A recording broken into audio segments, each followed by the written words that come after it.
ನಮಸ್ತೆ. ಗ್ಯಾರಂಟಿ ಸ್ಪೆಷಲ್ಗೆ ಸ್ವಾಗತ. ನಾನು ನಮ್ರತಾ. ಪಾಕ್ ವಿರುದ್ಧ ವಿಶ್ವ ಮಟ್ಟದಲ್ಲಿ ಭಾರತಕ್ಕೆ ಬಹುಪರಾಕ್.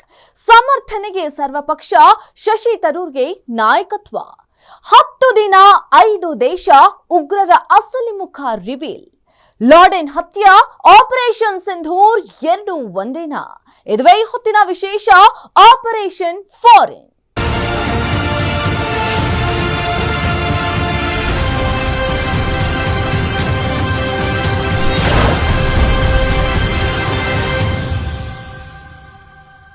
ಪಹಲ್ಗಾಮ್ ದಾಳಿಗೆ ಪ್ರತೀಕಾರವಾಗಿ ಭಾರತ ಆಪರೇಷನ್ ಸಿಂಧೂರ ಸೇನಾ ಕಾರ್ಯಾಚರಣೆ ನಡೆಸಿತ್ತು.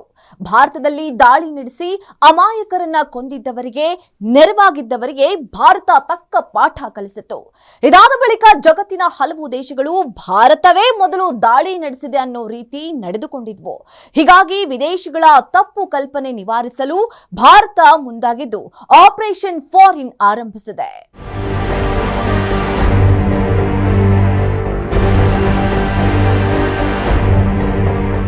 ಏಪ್ರಿಲ್ 22, 2025ರಂದು ಪಹಲ್ಗಾಮ್ನಲ್ಲಿ ನಡೆದ ಉಗ್ರರ ದಾಳಿಯನ್ನ ಭಾರತೀಯರು ಬಹಳ ವರ್ಷ ಮರೆಯಲಾರರು.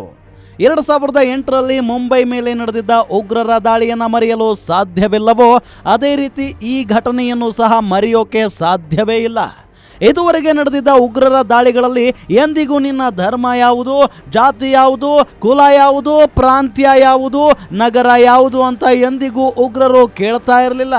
ಭಾರತದಲ್ಲಿ ನಡೆದ ಬಾಂಬ್ ಸ್ಫೋಟಗಳಲ್ಲಿ ಎಲ್ಲ ಧರ್ಮಗಳ ಜನ ಪ್ರಾಣ ಕಳೆದುಕೊಂಡಿದ್ರು. ಮುಂಬೈನಲ್ಲಿ ದಾಳಿ ನಡೆಸಿದ ವೇಳೆಯೂ ಉಗ್ರರು ಮನಸೋ ಇಚ್ಛೆ ಗುಂಡು ಹಾರಿಸಿ ಅಮಾಯಕರ ಹತ್ಯೆ ಮಾಡಿದ್ರು.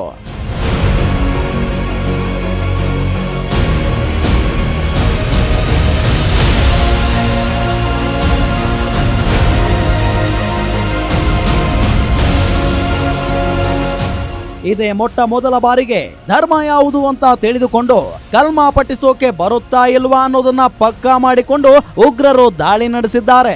ಪಹಲ್ಗಾಮ್ ಉಗ್ರರ ದಾಳಿ ಭಯೋತ್ಪಾದನೆಯ ಇತಿಹಾಸದಲ್ಲಿಯೇ ಹೊಸ ಅಧ್ಯಾಯ ಶುರು ಮಾಡಿದೆ. ಇದುವರೆಗೆ ಭಯೋತ್ಪಾದಕರಿಗೆ ಧರ್ಮ ಇಲ್ಲ ಅಂತ ಕೆಲವು ಜಾತ್ಯತೀತವಾದಿಗಳು ಅಥವಾ ವ್ಯಾಧಿಗಳು ತಿಪ್ಪೆ ಸಾರಿಸ್ತಿದ್ರು. ಆದ್ರೆ ಭಯೋತ್ಪಾದಕರಿಗೂ ಧರ್ಮ ಇದೆ ಅನ್ನೋದು ಪಹಲ್ಗಾಮ್ ದಾಳಿ ಬಳಿಕ ರುಜುವಾತಾಗಿದೆ. ಅಲ್ಲದೆ ತಮ್ಮ ಗಂಡಂದಿರ ಜೊತೆಗೆ ನಮ್ಮನ್ನು ಕೊಂದು ಬಿಡಿ ಅಂದ್ರೆ ಹೋಗಿ ಮೋದಿಗೆ ಹೇಳು ಅಂತ ಹೇಳಿದ್ರಂತೆ. ಇದು ಮೋದಿಗೆ ಗೊತ್ತಾಗ್ತಿದ್ದಂತೆ ಅಖಾಡಕ್ಕೆ ಇಳಿದಿದ್ದೆ ಭಾರತೀಯ ಸೇನೆ. ಭಾರತೀಯ ಸೇನೆ ಅಖಾಡಕ್ಕೆ ಇಳಿದ್ರೆ ಏನಾಗುತ್ತೆ ಅನ್ನೋದನ್ನ ಇಡೀ ಜಗತ್ತಿಗೆ ಈಗ ಮನವರಿಕೆಯಾಗಿದೆ.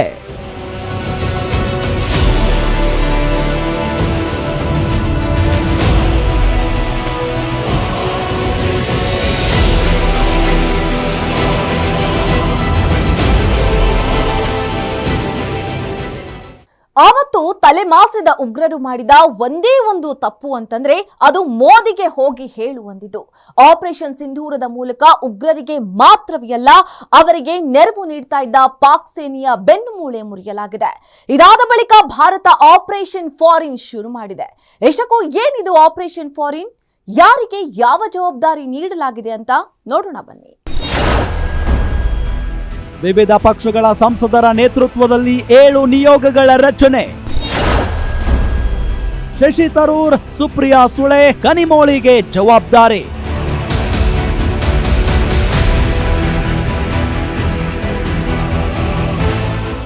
ಭಾರತ ಆಪರೇಷನ್ ಸಿಂಧೂರ ಮಾಡಿದ ಬಳಿಕ ಪಾಶ್ಚಿಮಾತ್ಯ ಮಾಧ್ಯಮಗಳು ಭಾರತದ ವಿರುದ್ಧ ತಪ್ಪು ಮಾಹಿತಿ ಪ್ರಸಾರ ಮಾಡ್ತಿವೆ. ಬಹುತೇಕ ಪಾಶ್ಚಿಮಾತ್ಯ ಮಾಧ್ಯಮಗಳಲ್ಲಿ ಪಾಕ್ನಲ್ಲಿ ಜನಿಸಿದವರು ಹೆಚ್ಚಾಗಿ ಕೆಲಸ ಮಾಡ್ತಿದ್ದಾರೆ. ಪತ್ರಕರ್ತರ ಮುಸುಗಿನಲ್ಲಿ ಭಾರತದ ವಿರುದ್ಧ ವಿಷ ಕಕ್ಕೋದೇ ಇವರ ಕೆಲಸ. ಅದು BBC ಆಗಿರಬಹುದು, CNN ಆಗಿರಬಹುದು, ಅಲ್ ಜಜೀರಾ ಆಗಿರಬಹುದು. ಎಲ್ಲ ಮಾಧ್ಯಮಗಳು ಭಾರತವೇ ಆಕ್ರಮಣ ಮಾಡಿದೆ ಅನ್ನೋ ರೀತಿ ಬಿಂಬಿಸಿವೆ. ಇದರಿಂದ ಪಾಶ್ಚಿಮಾತ್ಯ ದೇಶಗಳಲ್ಲಿ ಭಾರತದ ವಿರುದ್ಧ ತಪ್ಪು ಕಲ್ಪನೆ ಸೃಷ್ಟಿಯಾಗಿದೆ.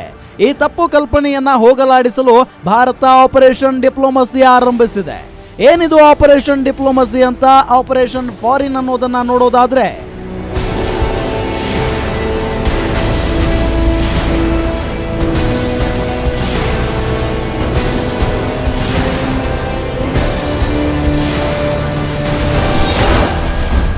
ಏನಿದು ಆಪರೇಷನ್ ಫಾರಿನ್? ಆಪರೇಷನ್ ಸಿಂಧೂರದ ಬಳಿಕ ಭಾರತದ ಕುರಿತು ಹರಡಿರುವ ತಪ್ಪು ಮಾಹಿತಿ ತಡೆಯಲು ಭಾರತ ಪ್ರಯತ್ನ ಆರಂಭಿಸಿದೆ. ಆಪರೇಷನ್ ಸಿಂಧೂರದ ಬಳಿಕ ಪಾಶ್ಚಿಮಾತ್ಯ ಮಾಧ್ಯಮಗಳು ಭಾರತದ ಕುರಿತು ನೀಡಿದ್ದ ಮಾಹಿತಿ ಅಕ್ಷರಶಃ ತಪ್ಪು ಅಂತ ಮನವರಿಕೆ ಮಾಡಲು ಯತ್ನಿಸಲಿದ್ದು, ಮಿತ್ರ ರಾಷ್ಟ್ರಗಳಿಗೆ ಆಪರೇಷನ್ ಸಿಂಧೂರ ಮಾಡಿದ್ದೇಕೆ ಅಂತ ಮನವರಿಕೆ ಮಾಡಿಸಲಿವೆ. ಇದಕ್ಕಾಗಿ ಭಾರತ ಸರ್ಕಾರ 7 ಜನ ಸಂಸದರ ನೇತೃತ್ವದಲ್ಲಿ 7 ನಿಯೋಗಗಳನ್ನು ನೇಮಕ ಮಾಡಿದೆ. ಅಮೆರಿಕ ಸೇರಿ ಜಗತ್ತಿನ ಪ್ರಬಲ ದೇಶಗಳಿಗೆ ಕಾಂಗ್ರೆಸ್ ಸಂಸದ ಶಶಿ ತರೂರ್ ನೇತೃತ್ವದ ನಿಯೋಗ ಭೇಟಿ ನೀಡಿದ್ರೆ, ಕೊಲ್ಲಿ ದೇಶಗಳಾದ ಸೌದಿ ಅರೇಬಿಯಾ, ಕುವೈತ್, ಬಹ್ರೈನ್, ಅಲ್ಜೀರಿಯಾಗೆ ಬಿಜೆಪಿ ಸಂಸದ ರವಿಶಂಕರ್ ಪ್ರಸಾದ್ ನೇತೃತ್ವದ ನಿಯೋಗ ಭೇಟಿ ನೀಡಲಿದೆ. ಆಫ್ರಿಕಾ ಖಂಡದ ದೇಶಗಳಾದ ದಕ್ಷಿಣ ಆಫ್ರಿಕಾ, ಕೆನ್ಯಾ, ಈಜಿಪ್ಟ್ ಜೊತೆಗೆ ಓಮನ್ಗೆ ಎನ್ಸಿಪಿ ಶರದ್ ಪವಾರ್ ಪಕ್ಷದ ಸಂಸದೆ ಸುಪ್ರಿಯಾ ಸುಲೆ ನೇತೃತ್ವದ ನಿಯೋಗ ವಿಸಿಟ್ ಕೊಡಲಿದ್ದು, ಪೂರ್ವ ಏಷ್ಯಾ ದೇಶಗಳಾದ ಜಪಾನ್, ಸಿಂಗಾಪುರ, ದಕ್ಷಿಣ ಕೊರಿಯಾ, ಮಲೇಷಿಯಾ, ಇಂಡೋನೇಷ್ಯಾಗೆ ಜೆಡಿಯು ಸಂಸದ ಸಂಜಯ್ ಝಾ ನೇತೃತ್ವದ ನಿಯೋಗ ಭೇಟಿ ನೀಡಲಿದೆ. ಈ ನಿಯೋಗಗಳ ಜೊತೆಗೆ ಬಿಜೆಪಿ ಸಂಸದ ಬೈ ಜಯಂತ್ ಪಾಂಡಾ, ಡಿಎಂಕೆ ಸಂಸದೆ ಕನಿಮೋಳಿ ಕರುಣಾನಿಧಿ ನೇತೃತ್ವದಲ್ಲಿ 2 ನಿಯೋಗಗಳನ್ನು ಕಳುಹಿಸಲಿದ್ದು, 7ನೇ ನಿಯೋಗದ ನೇತೃತ್ವವನ್ನು ಶಿವಸೇನೆ ಶಿಂದೆ ಬಣದ ಶ್ರೀಕಾಂತ್ ಶಿಂದೆ ವಹಿಸಲಿದ್ದಾರೆ. ಪ್ರತಿ ನಿಯೋಗದಲ್ಲಿಯೂ 6 ರಿಂದ 7 ಸಂಸದರನ್ನ ಸರ್ಕಾರ ನೇಮಿಸಲಿದ್ದು, ಪ್ರತಿ ನಿಯೋಗ ತಲಾ 5 ದೇಶಗಳಿಗೆ ಭೇಟಿ ನೀಡಲಿವೆ. ಈ ನಿಯೋಗಗಳಲ್ಲಿ ಪ್ರಮುಖ ಸಂಸದರಾದ ಅನುರಾಗ್ ಠಾಕೂರ್, ಅಪರಾಜಿತಾ ಸಾರಂಗಿ, ಮನೀಶ್ ತಿವಾರಿ, ಅಸಾದುದ್ದೀನ್ ಓವೈಸಿ, ಅಮರ್ ಸಿಂಗ್, ರಾಜೀವ್ ಪ್ರತಾಪ್ ರೂಡಿ, ಸಮೀಕ್ ಭಟ್ಟಾಚಾರ್ಯ, ಬ್ರಿಜ್ಲಾಲ್, ಸರ್ಫರಾಜ್ ಅಹಮದ್, ಪ್ರಿಯಾಂಕಾ ಚತುರ್ವೇದಿ, ವಿಕ್ರಮ್ ಸ್ವಾಹನಿ, ಸಂಬಿತ್ ಪಾತ್ರ, ಭುವನೇಶ್ವರ್ ಕಾಲಿತಾಗೆ ಸ್ಥಾನ ಸಿಗೋ ಸಾಧ್ಯತೆ ಇದೆ. ಕಾಂಗ್ರೆಸ್ನ ಸಲ್ಮಾನ್ ಖುರ್ಷಿದ್ ಸಂಸದರಲ್ಲ, ಆದರೂ ಈ ಹಿಂದೆ ವಿದೇಶಾಂಗ ವ್ಯವಹಾರಗಳ ಸಚಿವರಾಗಿ ವಿದೇಶಾಂಗ ನೀತಿಯಲ್ಲಿ ಅವರ ಅನುಭವಕ್ಕೆ ಸರ್ಕಾರ ಮನ್ನಣೆ ನೀಡಿ ಸಂಜಯ್ ಕುಮಾರ್ ಝಾ ನಿಯೋಗದಲ್ಲಿ ಅವರಿಗೆ ಸ್ಥಾನ ಕಲ್ಪಿಸಲಾಗಿದೆ.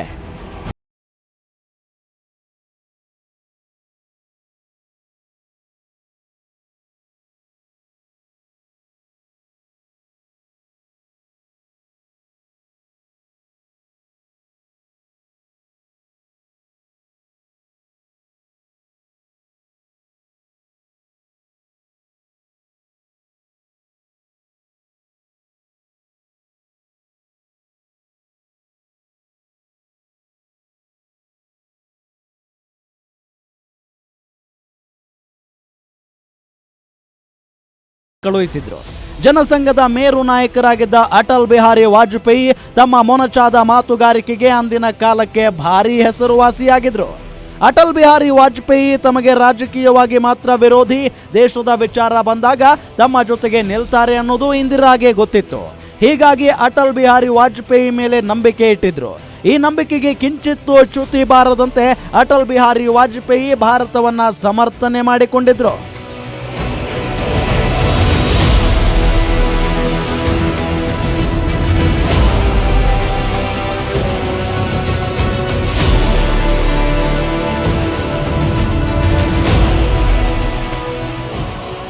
ಎರಡು 2025ರಲ್ಲಿ ಫಾಸ್ಟ್ ಫಾರ್ವರ್ಡ್ ಮಾಡಿದ್ರೆ ಮೋದಿ ಸರ್ಕಾರ ಕೂಡ ತಮ್ಮ ರಾಜಕೀಯ ವಿರೋಧಿ ಶಶಿ ತರೂರ್ಗೆ ಮಹತ್ವದ ಹೊಣೆಗಾರಿಕೆ ನೀಡಿದೆ. ಶಶಿ ತರೂರ್ ವಿಶ್ವಸಂಸ್ಥೆಯಲ್ಲಿ ಭಾರತದ ರಾಯಭಾರಿಯಾಗಿ ಕಾರ್ಯನಿರ್ವಹಿಸಿದ್ರು. ಮನಮೋಹನ್ ಸಿಂಗ್ ಸರ್ಕಾರದಲ್ಲಿ ವಿದೇಶಾಂಗ ವ್ಯವಹಾರಗಳ ರಾಜ್ಯ ಸಚಿವರಾಗಿ ಕಾರ್ಯನಿರ್ವಹಿಸಿದ ಅನುಭವ ಶಶಿ ತರೂರ್ಗಿದೆ. ಇದನ್ನ ಬಳಸಿಕೊಳ್ಳೋಕೆ ಮೋದಿ ಸರ್ಕಾರ ಮುಂದಾಗಿದೆ. ಆಕ್ಸ್ಫರ್ಡ್ನಲ್ಲಿ ಪದವಿ ಪಡೆದಿರೋ ಶಶಿ ತರೂರ್ ಇಂಗ್ಲಿಷ್ ಮೇಲೆ ಹೆಚ್ಚು ಹಿಡಿತ ಹೊಂದಿದ್ದಾರೆ. ಇದೇ ಕಾರಣಕ್ಕೆ ವಿಶ್ವಸಂಸ್ಥೆಯ ಭದ್ರತಾ ಮಂಡಳಿ, ಅಮೆರಿಕ, ಇಂಗ್ಲೆಂಡ್ ಸೇರಿ ಪ್ರಬಲ ದೇಶಗಳಲ್ಲಿ ಭಾರತವನ್ನ ಸಮರ್ಥನೆ ಮಾಡಿಕೊಳ್ಳಲಿದ್ದಾರೆ.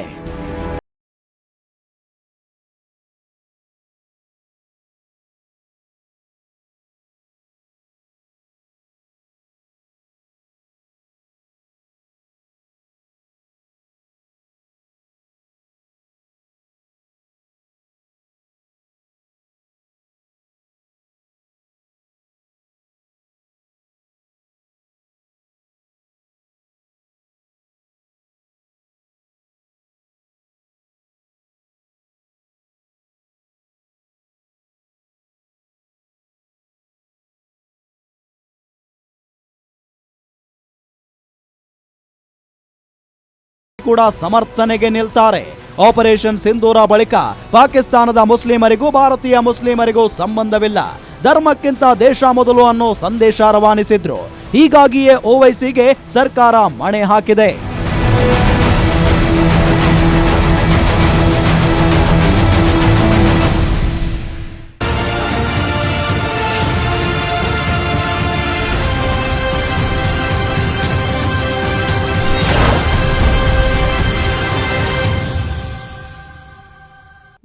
ರಾಜಕಾರಣಿಗಳು ಪ್ರತಿಯೊಂದು ವಿಚಾರದಲ್ಲೂ ಕೂಡ ರಾಜಕೀಯ ಮಾಡ್ತಾರೆ.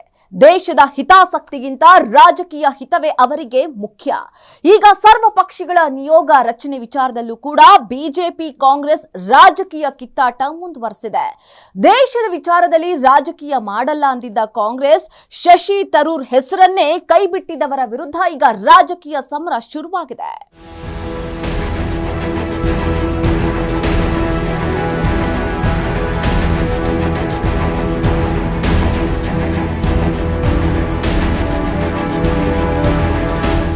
ಒಂದೆಡೆ ಪಾಕಿಸ್ತಾನ ರಾಜಕಾರಣಿಗಳು ಪಕ್ಷ ಭೇದ ಮರೆತು ಭಾರತದ ವಿರುದ್ಧ ಒಂದಾಗಿದ್ದಾರೆ.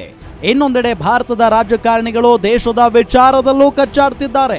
ಕೆಲವರು ಭಾರತ ನಡೆಸಿರೋ ದಾಳಿಗೆ ಸಾಕ್ಷ್ಯ ಕೇಳೋ ಮುಖೇನ ಭಾರತೀಯ ಸೇನೆಗೆ ಅಪಮಾನ ಎಸಗೋ ಕಾರ್ಯ ಮಾಡಿದ್ದಾರೆ. ಮೋದಿಯನ್ನ ಟೀಕಿಸಿದ್ರೆ ಯಾರೂ ಆಕ್ಷೇಪ ವ್ಯಕ್ತಪಡಿಸಲ್ಲ. ಆದ್ರೆ ಮೋದಿಯನ್ನ ಟೀಕಿಸೋ ಭರದಲ್ಲಿ ಸೇನೆಯನ್ನ ಟೀಕಿಸಿ ದೇಶಕ್ಕೆ ಮಾರಕವಾಗ್ತಿದ್ದಾರೆ. ಇದರ ನಡುವೆ ಸರ್ವ ಪಕ್ಷಗಳ ನಿಯೋಗ ನೇಮಕ ವಿಚಾರದಲ್ಲೂ ಬಿಜೆಪಿ ಕಾಂಗ್ರೆಸ್ ನಡುವೆ ರಾಜಕೀಯ ಕೆಸರೆರ ಚಾಟ ಶುರುವಾಗಿದೆ.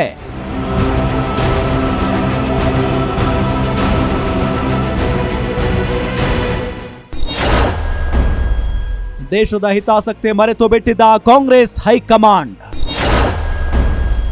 ಸರ್ಕಾರಕ್ಕೆ ಕಳುಹಿಸಿದ್ದ ಲಿಸ್ಟ್ನಲ್ಲಿ ಶಶಿ ತರೂರ್ ಹೆಸರಿಗೆ ಕೋಕ್.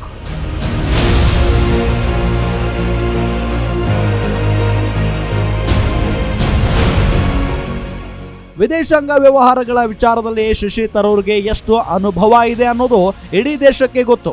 ತಮ್ಮದೇ ಸರ್ಕಾರದಲ್ಲಿ ವಿದೇಶಾಂಗ ವ್ಯವಹಾರಗಳ ಸಚಿವ ಸ್ಥಾನಕ್ಕೆ ಶಶಿ ತರೂರ್ ನೇಮಕ ಮಾಡಲಾಗಿತ್ತು. ಇದನ್ನೆಲ್ಲ ಮರೆತಂತೆ ಕಾಂಗ್ರೆಸ್ ಹೈಕಮಾಂಡ್ ವರ್ತಿಸಿದೆ. ಶುಕ್ರವಾರ ಸಂಸದೀಯ ವ್ಯವಹಾರಗಳ ಸಚಿವ ಕಿರಣ್ ರಿಜಿಜು, ಎಐಸಿಸಿ ಅಧ್ಯಕ್ಷ ಮಲ್ಲಿಕಾರ್ಜುನ ಖರ್ಗೆ, ವಿಪಕ್ಷ ನಾಯಕ ರಾಹುಲ್ ಗಾಂಧಿ ಜೊತೆ ಚರ್ಚೆ ನಡೆಸಿದ್ರು. ಸರ್ಕಾರ ಸರ್ವ ಪಕ್ಷಗಳ ನಿಯೋಗಗಳನ್ನು ರಚಿಸಲು ತೀರ್ಮಾನಿಸಿದೆ. ವಿದೇಶಗಳಲ್ಲಿ ಭಾರತದ ವಿರುದ್ಧ ನಡೀತಿರೋ ಅಪಪ್ರಚಾರ ತಡೆಯಲು ನಿರ್ಧರಿಸಲಾಗಿದೆ. ಹೀಗಾಗಿ ತಮ್ಮ ಪಕ್ಷದ ವತಿಯಿಂದ ಕೆಲವು ಹೆಸರುಗಳನ್ನು ಸೂಚಿಸಿ ಅಂತ ಹೇಳಿದ್ರು.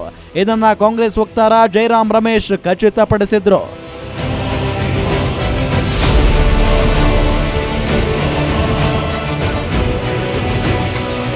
ಸಂಸದೀಯ ವ್ಯವಹಾರಗಳ ಕಿರಣ್ ರಿಜಿಜು ಮನವಿ ಮೇರೆಗೆ ಕಾಂಗ್ರೆಸ್ ತಮ್ಮ ಪಕ್ಷದ ಕೆಲವು ಹೆಸರುಗಳನ್ನ ಸೂಚಿಸಿತ್ತು. ಆದರೆ ಇದರಲ್ಲಿ ಶಶಿ ತರೂರ್ ಹೆಸರೇ ಇರಲಿಲ್ಲ. ವಿದೇಶಾಂಗ ವ್ಯವಹಾರಗಳ ವಿಚಾರದಲ್ಲಿ ಶಶಿ ತರೂರ್ಗೆ ಎಷ್ಟು ಅನುಭವ ಇದೆ ಅನ್ನೋದನ್ನೇ ಮರೆತ ರೀತಿ ಕಾಂಗ್ರೆಸ್ ವರ್ತಿಸಿತ್ತು. ಹೀಗಾಗಿ ದೇಶದ ಹಿತಾಸಕ್ತಿ ಮರೆತ ಅನ್ನೋ ಪ್ರಶ್ನೆ ಉದ್ಭವಿಸಿದೆ. ಹೀಗಾಗಿ ಕಾಂಗ್ರೆಸ್ ಸೂಚಿಸಿದ ಹೆಸರುಗಳು ಯಾವುವು ಅಂತ ನೋಡೋಣ ಬನ್ನಿ. ಕಾಂಗ್ರೆಸ್ ಸೂಚಿಸಿದ ಸಂಸದರ್ಯಾರು? ಕೇಂದ್ರ ಸರ್ಕಾರದ ಮನವಿ ಮೇರೆಗೆ ಕಾಂಗ್ರೆಸ್ ಸೂಚಿಸಿದ್ದ ಹೆಸರುಗಳಲ್ಲಿ ಕೇಂದ್ರದ ಮಾಜಿ ಸಚಿವ ಆನಂದ ಶರ್ಮಾ ಒಬ್ಬರಾದ್ರೆ, ಲೋಕಸಭೆಯ ವಿಪಕ್ಷ ಉಪನಾಯಕ ಗೌರವ್ ಗೊಗೋಯಿ ಎರಡನೆಯವರು, ಕರ್ನಾಟಕದ ರಾಜ್ಯಸಭೆ ಸದಸ್ಯರಾದ ಡಾಕ್ಟರ್ ಸೈಯದ್ ನಾಸಿರ್ ಹುಸೇನ್ ಮೂರನೆಯವರಾಗಿದ್ದು, ಲೋಕಸಭೆ ಸದಸ್ಯ ರಾಜಾ ಬ್ರಾರ್ ನಾಲ್ಕನೆಯವರಾಗಿದ್ದಾರೆ. ಶಶಿ ತರೂರ್ ಹೆಸರು ಕೈಬಿಟ್ಟಿದ್ದಕ್ಕೆ ಕೇಸರಿ ಪಾಳಯ ಗರಂ. ದೇಶಕ್ಕಿಂತ ದ್ವೇಷ ಮುಖ್ಯವೇ ಎಂದು ಮಾಳವೀಯ ಪ್ರಶ್ನೆ.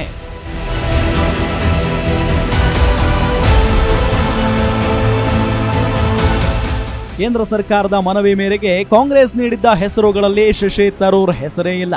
ಇದನ್ನೇ ಅಸ್ತ್ರ ಮಾಡಿಕೊಂಡಿರೋ ಬಿಜೆಪಿ ಐಟಿ ಸೆಲ್ ಅಧ್ಯಕ್ಷ ಅಮಿತ್ ಮಾಳವೀಯ ಕಾಂಗ್ರೆಸ್ ವಿರುದ್ಧ ಮುಗಿಬಿದ್ದಿದ್ದಾರೆ. ಪಹಲ್ಗಾಮ್ ದಾಳಿ ಬಳಿಕ ಶಶಿ ತರೂರ್ ಸರ್ಕಾರದ ಪರ ನಿಂತಿದ್ರು. ಆಪರೇಷನ್ ಸಿಂಧೂರಕ್ಕೆ ಶ್ಲಾಘನೆ ವ್ಯಕ್ತಪಡಿಸಿದ್ರು. ಹೀಗಾಗಿಯೇ ಶಶಿ ತರೂರ್ ಹೆಸರು ಸೂಚಿಸಿಲ್ಲ ಅಂತ ಮಾಳವೀಯ ಎಕ್ಸ್ ನಲ್ಲಿ ಪೋಸ್ಟ್ ಹಾಕಿದ್ದಾರೆ. ಅಲ್ಲದೆ ಕರ್ನಾಟಕದ ವಿಧಾನಸೌಧದಲ್ಲಿ ನಾಸಿರ್ ಹುಸೇನ್ ಬೆಂಬಲಿಗರು ಪಾಕಿಸ್ತಾನ ಜಿಂದಾಬಾದ್ ಅಂದಿದ್ರು. ಅವರ ಹೆಸರು ಸೂಚಿಸಿದ್ದು ಎಷ್ಟು ಸರಿ ಅಂತ ಆಕ್ಷೇಪ ವ್ಯಕ್ತಪಡಿಸಿದ್ದಾರೆ. ಅಲ್ಲದೆ ದೇಶಕ್ಕಿಂತ ದ್ವೇಷವೇ ಮುಖ್ಯವಾಯ್ತಾ ಅಂತ ಪ್ರಶ್ನಿಸಿದ್ದಾರೆ.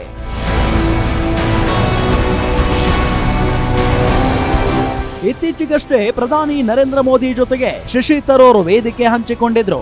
ಇದಾದ ಬಳಿಕ ಶಶಿ ತರೂರ್ ಬಿಜೆಪಿ ಸೇರ್ಪಡೆಯಾಗ್ತಾರೆ ಅನ್ನೋ ಸುದ್ದಿ ಹರಿದಾಡಿತ್ತು. ಇದೇ ಹೊತ್ತಲ್ಲಿ ನಡೆದ ಪಹಲ್ಗಾಮ್ ಉಗ್ರರ ದಾಳಿ, ಅದಕ್ಕೆ ಪ್ರತಿಯಾಗಿ ಭಾರತ ಆಪರೇಷನ್ ಸಿಂಧೂರ್ ನಡೆಸಿತ್ತು. ಈ ವೇಳೆ ಕೇಂದ್ರ ಸರ್ಕಾರದ ನಿರ್ಧಾರಗಳನ್ನ ಶಶಿ ತರೂರ್ ಮುಕ್ತ ಕಂಠದಿಂದ ಶ್ಲಾಘಿಸಿದ್ರು. ಮನಮೋಹನ್ ಸಿಂಗ್ ಸರ್ಕಾರದಲ್ಲಿ ವಿದೇಶಾಂಗ ಸಚಿವರಾಗಿದ್ದ ಶಶಿ ತರೂರ್ ಮತ್ತು ಕಾಂಗ್ರೆಸ್ ಸಂಬಂಧ ಹಳಸಿದೆ ಅನ್ನೋ ಸುದ್ದಿಗಳಿವೆ.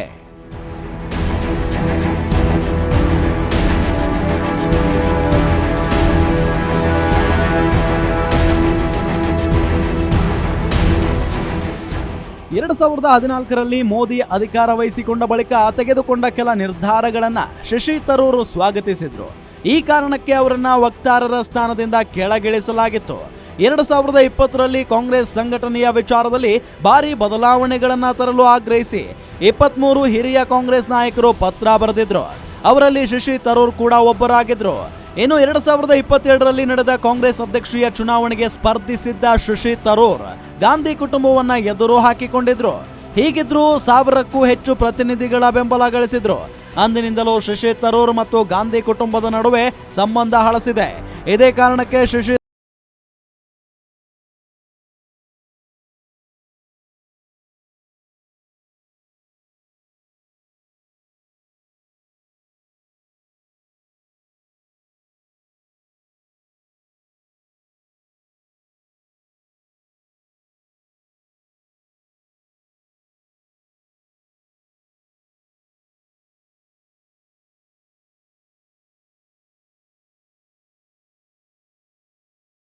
ವಿಚಾರದಲ್ಲಿ ರಾಜಕೀಯ ಮಾಡಲ್ಲ ಅಂತ ಹೇಳುತ್ತಲೇ ಕಾಂಗ್ರೆಸ್ ರಾಜಕಾರಣ ಮಾಡ್ತಿದೆ ಅನ್ನೋ ಸಂದೇಶವನ್ನ ದೇಶಕ್ಕೆ ರವಾನಿಸಿದೆ. ವಿದೇಶಾಂಗ ನೀತಿಯಲ್ಲಿ ಶಶಿ ತರೂರ್ ಅನುಭವ ಕಡೆಗಣಿಸಿ ರಾಜಕೀಯ ಲಾಭ ಮಾಡಿಕೊಳ್ಳಲು ಮುಂದಾದ ಕಾಂಗ್ರೆಸ್ ಮುಖವಾಡವನ್ನ ಕೇಂದ್ರ ಸರ್ಕಾರ ಕಳಚಿದೆ.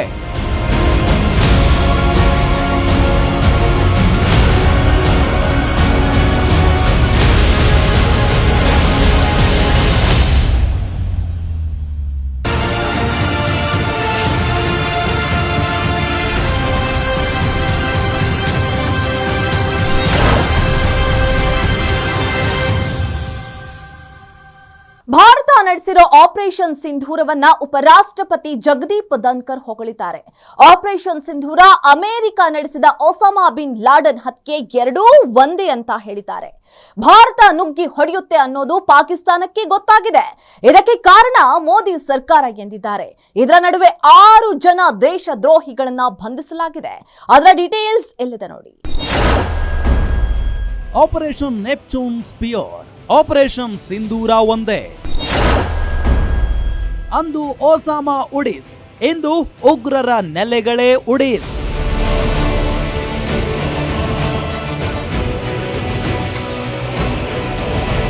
ಪಹಲ್ಗಾಮ್ ದಾಳಿಗೆ ಪ್ರತಿಯಾಗಿ ಭಾರತ ಆಪರೇಷನ್ ಸಿಂಧೂರ ನಡೆಸಿದೆ. ಇತ್ತೀಚಿನ ವರ್ಷಗಳಲ್ಲಿ ಈ ರೀತಿಯಾಗಿ ಬೇರೊಂದು ದೇಶಕ್ಕೆ ಅವರಿಗೆ ಗೊತ್ತಿಲ್ಲದಂತೆ ನುಗ್ಗಿ ಹೊಡೆದಿರೋ ಕಾರ್ಯಾಚರಣೆಗಳಲ್ಲಿ ಇದು ಸಹ ಒಂದು. ಅಮೆರಿಕ ಒಸಾಮಾ ಬಿನ್ ಲಾಡೆನ್ ಹತ್ಯೆಗೆ ಆಪರೇಷನ್ ನೆಪ್ಚೂನ್ ಸ್ಪಿಯರ್ ನಡೆಸಿತ್ತು. 2011ರಲ್ಲಿ ಪಾಕಿಸ್ತಾನದ ಅಬೋತಾಬಾದ್ಗೆ ನುಗ್ಗಿದ್ದ ಅಮೆರಿಕದ ಸೀಲ್ ಸೈನಿಕರು ಜಾಗತಿಕ ಉಗ್ರನನ್ನ ಫಿನಿಶ್ ಮಾಡಿದ್ರು. ಇದಾದ ಬಳಿಕ ಪಾಕಿಸ್ತಾನದಲ್ಲಿ ಈ ರೀತಿಯಾದ ಸೈನಿಕ ಕಾರ್ಯಾಚರಣೆಗಳು ನಡೆದಿರಲಿಲ್ಲ.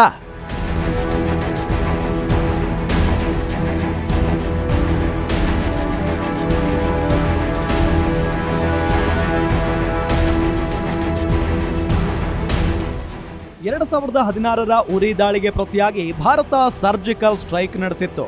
2019ರ ಪುಲ್ವಾಮಾ ದಾಳಿಗೆ ಬಾಲಾಕೋಟ್ನಲ್ಲಿ ಭಾರತ ಏರ್ ಸ್ಟ್ರೈಕ್ ನಡೆಸಿತ್ತು. ಆದರೆ ಪಹಲ್ಗಾಮ್ ದಾಳಿಗೆ ಪ್ರತಿಯಾಗಿ ಭಾರತ ಈ ರೀತಿಯಾದ ದಾಳಿ ಮಾಡಬಹುದು ಅಂತ ಪಾಕಿಸ್ತಾನ ಊಹೆಯನ್ನು ಮಾಡಿರಲಿಲ್ಲ. ಆ ರೀತಿಯಾಗಿ ನಮ್ಮ ಸೇನೆ ನುಗ್ಗಿ ಹೊಡೆದಿದೆ ಅಂತ ಜಗದೀಪ್ ಧನ್ಕರ್ ಹೇಳಿದ್ದಾರೆ. ಆಪರೇಷನ್ ಸಿಂಧೂರದ ಮುಖೇನ ಉಗ್ರರ ಜೊತೆಗೆ ಪಾಕ್ ವಾಯು ನೆಲೆಗಳನ್ನು ಒಡಿಸ್ ಮಾಡಲಾಗಿದೆ. 2011ರಲ್ಲಿ ನಡೆದಿದ್ದ ಲಾಡೆನ್ ಹತ್ಯೆ ಆಪರೇಷನ್ಗೂ ಭಾರತದ ಆಪರೇಷನ್ ಸಿಂಧೂರಕ್ಕೂ ವ್ಯತ್ಯಾಸವೇನೂ ಇಲ್ಲ. ಆಗ ಅಮೆರಿಕ ಆಪರೇಷನ್ ನಡೆಸಿತ್ತು, ಈಗ ಭಾರತ ನಡೆಸಿದೆ ಅಂತ ಜಗದೀಪ್ ಧನ್ಕರ್ ಹೇಳಿದ್ದಾರೆ.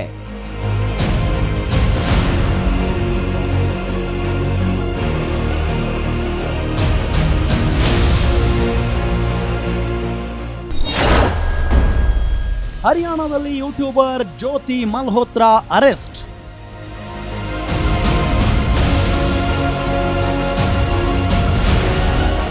ಪಹಲ್ಗಾಮ್ ಉಗ್ರರ ದಾಳಿ ಬಳಿಕ ಭಾರತೀಯರೆಲ್ಲರೂ ಒಂದಾಗಿದ್ದಾರೆ. ಆದರೂ ಭಾರತದಲ್ಲಿ ಕೆಲವು ಮೀರ್ ಸಾದಿಕ್ಗಳಿದ್ದಾರೆ ಅನ್ನೋದು ಶನಿವಾರ ಬೆಳಕಿಗೆ ಬಂದಿದೆ. ಪಂಜಾಬ್ ಮಲೇರ್ ಕೋಟ್ಲಾ, ಹರಿಯಾಣದ ಹಿಸಾರ್, ಪಾಣಿಪತ್, ಕೈತಾಲ್, ನುಹಗಳಲ್ಲಿ ಪಾಕಿಸ್ತಾನದ ಪರ ಗೂಢಚರ್ಯೆ ಮಾಡುತ್ತಿದ್ದ 6 ಜನರನ್ನ ಬಂಧಿಸಲಾಗಿದೆ. ಇವರೆಲ್ಲ ಈ ಹಿಂದೆ ಪಾಕಿಸ್ತಾನಕ್ಕೆ ಭೇಟಿ ನೀಡಿದ್ರು. ಅಲ್ಲಿ ಪಾಕಿಸ್ತಾನ ಗೂಢಚರ ಸಂಸ್ಥೆ ISI ಏಜೆಂಟ್ಗಳ ಸಂಪರ್ಕ ಬೆಳೆಸಿಕೊಂಡಿದ್ರು. ಭಾರತಕ್ಕೆ ಬಂದ ಬಳಿಕವೂ ಅವರ ಜೊತೆ ನಿಕಟ ಸಂಪರ್ಕದಲ್ಲಿದ್ರು. ಭಾರತ ರಕ್ಷಣಾ ಸೀಕ್ರೆಟ್ಗಳನ್ನ ISI ಏಜೆಂಟ್ಗಳಿಗೆ ನೀಡ್ತಿದ್ರು ಅಂತ ಗೊತ್ತಾಗಿದೆ.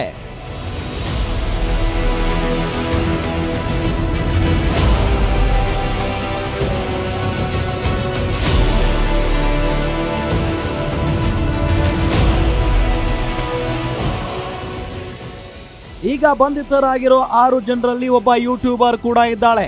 ಆಕೆಯ ಹೆಸರು ಜ್ಯೋತಿ ರಾಣಿ ಮಲ್ಹೋತ್ರಾ.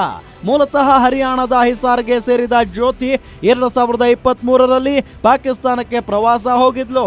ಈ ವೇಳೆ ಪಾಕಿಸ್ತಾನದ ಪ್ರಜೆ ಎಹ್ಸಾನ್ ಉಲ್ ರೆಹಮಾನ್ ಅಲಿಯಾಸ್ ಡ್ಯಾನಿಶ್ ಅನ್ನೋ ISI ಏಜೆಂಟ್ ಜೊತೆ ಸ್ನೇಹ ಬೆಳೆಸಿದ್ಲು. ಭಾರತಕ್ಕೆ ಬಂದ ಮೇಲೂ ಆಕೆ ISI ಏಜೆಂಟ್ಗಳಿಗೆ ಭಾರತದ ರಕ್ಷಣಾ ಮಾಹಿತಿ ಸೋರಿಕೆ ಮಾಡ್ತಿದ್ಲು. ಈಕೆಯ ಜೊತೆಗೆ ಹರಿಯಾಣದಲ್ಲಿ ದೇವೇಂದ್ರ ಸಿಂಗ್ ಅನ್ನೋ ಸ್ನಾತಕೋತ್ತರ ಪದವೀಧರನನ್ನ ಬಂಧಿಸಲಾಗಿದೆ. ಪಂಜಾಬ್ನಲ್ಲಿ ಪಾಲಕ್ ಶೇರ್ ಮಸೀಹ, ಸೂರಜ್ ಮಸೀಹ ಅನ್ನೋರನ್ನ ಬಂಧಿಸಲಾಗಿದೆ. ಉಳಿದ ಇಬ್ಬರ ಮಾಹಿತಿ ಬಹಿರಂಗವಾಗಿಲ್ಲ.